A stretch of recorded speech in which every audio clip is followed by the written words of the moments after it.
নমস্কার, আপনারা দেখছেন ই বাংলা আজ। সঙ্গে থাকুন, ভরসা রাখুন। আজ আপনারা দেখবেন সিঙ্গুর গোপালনগর মহাকালেশ্বর মন্দিরের ইতিহাস। এই মন্দিরটি বিগত ৩৬ বছরের পুরনো হলেও এটি আজ থেকে ৩০০ থেকে ৩৫০ বছরের পুরনো বলে জানা গেছে। এখানে একটি শ্মশান ছিল, সেই শ্মশানে বাচ্চা পোঁতা হতো বলে স্থানীয় মানুষের বক্তব্য।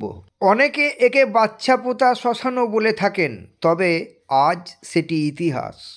এখানে এখন তৈরি হয়েছে একটি মহাকালেশ্বরের মন্দির, একটি মা কালীর মন্দির এবং এখানে বহু পুরনো বটগাছের নিচে বিভিন্ন সময়ে বিভিন্ন পুজো অর্চনা হয়ে থাকে এবং এখানে বিভিন্ন হোম ইত্যাদি করে থাকেন বিভিন্ন তান্ত্রিক সম্প্রদায়ের মানুষরা এসে।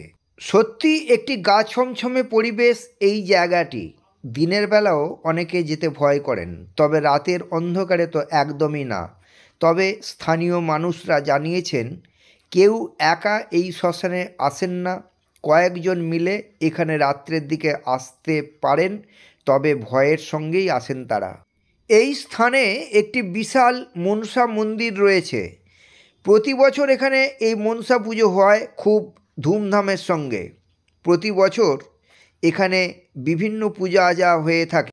এখন চলছে পিকনিকের সিজন, অনেকেই এখানে পিকনিক করতে আসছেন।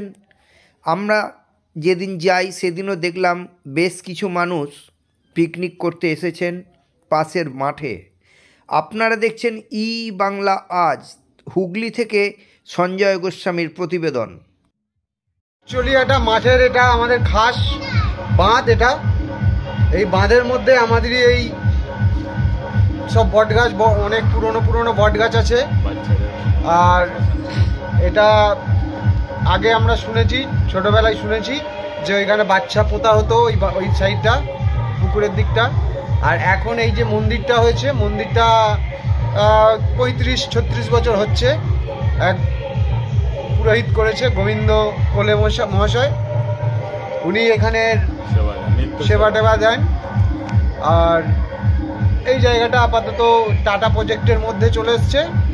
এখন এই টাটার প্রজেক্টের এরিয়ার মধ্যেই এই মন্দিরটা আছে।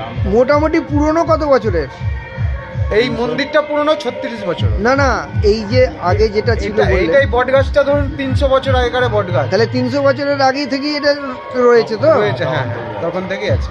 এটা অ্যাকচুয়াল, এটা খাস জায়গা। হ্যাঁ, প্রথমে কি ছিল মন্দিরটা? মন্দিরটা প্রথমে ছিল খড়ের বেড়া দিয়ে, খড়ের চাল দিয়ে। ৩০০ বছর আগে? ৩০ বছর আগে। ৩০০ বছর আগের কথা বললেন? ৩০০ বছর আগে এর মন্দিরটা ছিল না, তখন এটা পুরো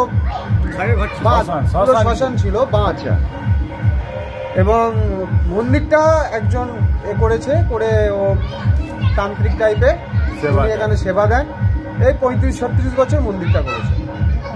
তার আগে এটা শ্মশানেই ছিল? ৩০০ বছর আগে ছিল, ছেলে সব পোতা হতো, বাচ্চাদের পোতা হতো। মোটামুটি ৩০০ বছর হবে। ৩০০ বছর। এটা আপনার নাম?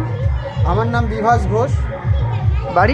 বাড়ি গোপালনগর, এই মৌজাতেই আমাদের বাড়ি। আচ্ছা, এখানে যা গা ছমছমে পরিবেশ, সন্ধ্যের পর কেউ থাকে বলে মনে হয় আপনার, বা আপনারা থাকেন? পরে আসা যাওয়া করে, তবে একা আসতে একটুখানি ভয় লাগবে, কিন্তু আসে। আমরা আসা যাওয়া করি, অসুবিধা খুব একটা হয় না।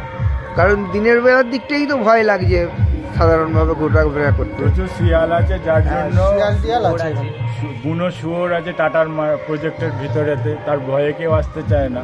সাপ আছে প্রচুর, যেহেতু উঁচু বাঁধ, তার ফলে কি হয়, এখানে সাপগুলো সব এসে জমেছে। বুনো শুয়োর টাটার প্রজেক্টের ভিতরে প্রচুর বুনো শুয়োর আছে, প্রচুর মানুষের অত্যাচার করছে জঙ্গল হওয়ার জন্য। আপনার নাম? আমার নাম সুখেন ব্যানার্জি। বাড়ি এখানেই বাবুল রোডের ওপারে বাড়ি।